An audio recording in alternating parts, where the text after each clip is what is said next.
Hello students, आप सभी का स्वागत है आपके अपने यूट्यूब चैनल एडुशाला में। आज मैं आप लोगों के लिए लेके आया हूँ वेल्डिंग की सीरीज़, जिसमें हम लोग वेल्डिंग के सभी टॉपिकों को बेसिक से लेके एडवांस तक पूरी डिटेल में पूरे कंसेप्ट के साथ एक एक करके हम लोग सीरियल वाइज उसको समझेंगे।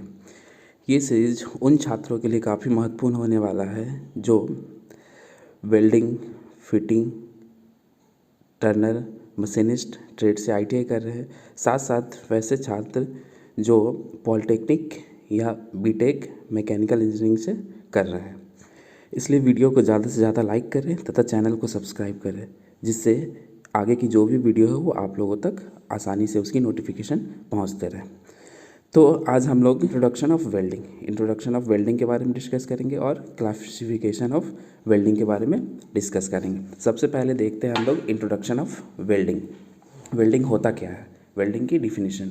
Welding is a permanent metal joining process by which two similar और dissimilar metals may be joined by heating them to a suitable temperature with or without the use of filler metal and with or without the application of external pressure। यहाँ पे आप लोगों के लिए एक unknown term होगा filler. Filler का मतलब होता है कि पूरक धातु, ठीक है। तो इसको हिंदी में देखिए, एक ऐसा परमानेंट जॉइंट जिसमें हम लोग मेटल के दो किनारों को आपस में एक विशेष तापमान कहने का मतलब है कि अगर मेटल को हम विशेष तापमान पर गर्म नहीं करेंगे तो क्या होगा, अगर ज़्यादा गर्म कर देंगे तो मेटल पिघल जाएगा, मोल्टेन स्टेट में आ जाएगा। अगर कम गर्म करेंगे तो वो मेटल पिघल नहीं पाएगा। तो इसलिए एक विशेष तापमान पर गर्म करके उनके बीच हम एक फिलर धातु प्रोवाइड करते हैं। वो फिलर धातु क्या करता है कि दोनों किनारा जो पिघला है उसके बीच में ये मिलके तीनों एक होमोजीनियस ज्वाइंट बनाते हैं।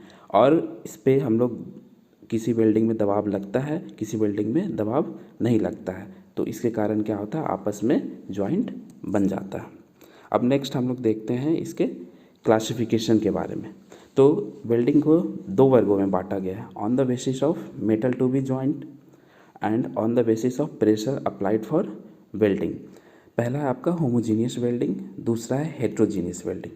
होमोजीनियस वेल्डिंग को हम लोग सजातीय वेल्डिंग कहते हैं। सजातीय वेल्डिंग ऐसा वेल्डिंग जिसमें समान धातुओं को आपस में समान फिलर मेटल लगाकर जोड़ा जाता है। जैसे एग्जाम्पल हो गया इसका, अगर हम लोग माइल्ड स्टील के साथ ही जोड़ रहे हैं और उसमें जो फिलर मेटल इस्तेमाल हो रहा है, जो इलेक्ट्रोड इस्तेमाल हो रहा है, वो भी माइल्ड स्टील का ही बना होगा। दूसरा एग्जाम्पल है, अगर हम लोग ब्रास के मेटल को ब्रास के साथ ही जोड़ रहे हैं और उसमें जो फिलर मेटल इस्तेमाल होगा वो भी ब्रास होगा, तो ये होमोजीनियस वेल्डिंग का रहेगा। दूसरा हेट्रोजीनियस वेल्डिंग, ऐसा वेल्डिंग जिसमें दो समान तथा असमान धातुओं को आपस में एक तीसरे धातु के फिलर मेटल के इस्तेमाल से जोड़ा जाता है, ऐसा वेल्डिंग हेट्रोजीनियस वेल्डिंग कहलाता है। इसे हम लोग विजातीय वेल्डिंग कहते हैं। जैसे माइल्ड स्टील धातु को माइल्ड स्टील के साथ जोड़ रहे हैं, लेकिन इसमें जो फिलर मेटल इस्तेमाल हो रहा है वो किसी अदर मेटल का इस्तेमाल हो रहा है, जैसे ब्रॉन्ज का इस्तेमाल हो रहा है। दूसरा एग्जांपल है, अगर माइल्ड स्टील को हम लोग कास्ट आयरन के साथ जोड़ रहे हैं और उसमें जो फिलर मेटल इस्तेमाल हो रहा है वो ब्रास का हो, तो ऐसी वेल्डिंग हेट्रोजीनियस वेल्डिंग कराएंगे। दूसरा है on the basis of pressure applied for welding. Pressure जो अप्लाइड हो रहा है उनके आधार पर इसे भी दो वर्गों में बांटा गया है। पहला है आपका प्रेशर वेल्डिंग, दूसरा है फ्यूजन वेल्डिंग। प्रेशर वेल्डिंग एक ऐसा वेल्डिंग है जिसमें सामान्य धातुओं को आपस में उसके प्लास्टिक या पार्शियल स्टेट तक गर्म करके आपस में बाहरी दबाव के द्वारा जॉइंट किया जाता है, उसे हम लोग प्रेशर वेल्डिंग करते हैं। जो बाहरी दबाव लगाया जाता है हैमरिंग कर। प्रेशर वेल्डिंग का एग्जांपल है ब्लैक स्मिथ फॉर्ज, जिसे हम लोग फॉर्ज वेल्डिंग भी कहते हैं, और इलेक्ट्रिक रेजिस्टेंस वेल्डिंग, ये दोनों प्रेशर वेल्डिंग के अंतर्गत आते हैं। दूसरा है आपका फ्यूज़न वेल्डिंग। फ्यूज़न वेल्डिंग के डिफिनीशन देखते हैं, ऐसा वेल्डिंग जिसमें समान तथा असमान धातुओं को आपस में पिघलाकर उसके किनारों को जोड़ा जाता है विद और विदाउट द फिलर मेटल। उसमें फिलर मेटल इस्तेमाल कर भी सकते हैं और नहीं भी कर सकते हैं, लेकिन इसमें कोई भी बाहरी प्रेशर इस्तेमाल नहीं होगा। इसका एग्जांपल है arc welding, gas welding, chemical welding. अगला है आपका classification of welding process according to the source of heat. जब हम वेल्डिंग करते हैं तो उसमें हमें हीट किसी न किसी सोर्स से प्राप्त होता है। तो हीट किन किन सोर्सों से प्राप्त होता है उसके बारे में हम लोग देखेंगे, उसके अकॉर्डिंग पे इसका क्लासिफिकेशन किया गया। तो इसके अंतर्गत फ्यूज़न वेल्डिंग आते हैं और solid state welding. Fusion welding हमने इसके पहले बताया फ्यूज़न वेल्डिंग क्या होता है। तो देखते हैं हम लोग फ्यूज़न वेल्डिंग के अंदर कौन कौन से वेल्डिंग प्रोसेस आते हैं। फ्यूज़न वेल्डिंग के अंदर पहला है आपका gas welding, resistance welding, arc welding, newer welding और थर्मिट वेल्डिंग। तो पहला जो गैस वेल्डिंग है उसके अंतर्गत 3 वेल्डिंग आते हैं, ऑक्सी एसिटिलीन, एयर एसिटिलीन और oxy hydrogen welding. Gas welding ऐसा वेल्डिंग जिसमें हम लोग गैस की सहायता से फ्लेम बनाते हैं और वो फ्लेम क्या करता है, मेटल के सरफेस को, मेटल के किनारों को आपस में पिघलाता है और उसके कारण क्या होता है, मेटल जॉइंट होता है। अगर इसमें हम लोग ऑक्सीजन और एसिटिलीन गैस इस्तेमाल करते हैं तो वो ऑक्सी एसिटिलीन कहलाता है। एयर और एसिटिलीन गैस इस्तेमाल करते हैं तो वो एयर एसिटिलीन कहलाता है। और अगर ऑक्सीजन और हाइड्रोजन गैस इस्तेमाल करते हैं तो वो ऑक्सी हाइड्रोजन गैस कहलाता है। मतलब जिन 2 गैसों का हम इस्तेमाल करेंगे उनके आधार पर इनका नामांकन किया गया है। दूसरा आपका रेजिस्टेंस वेल्डिंग।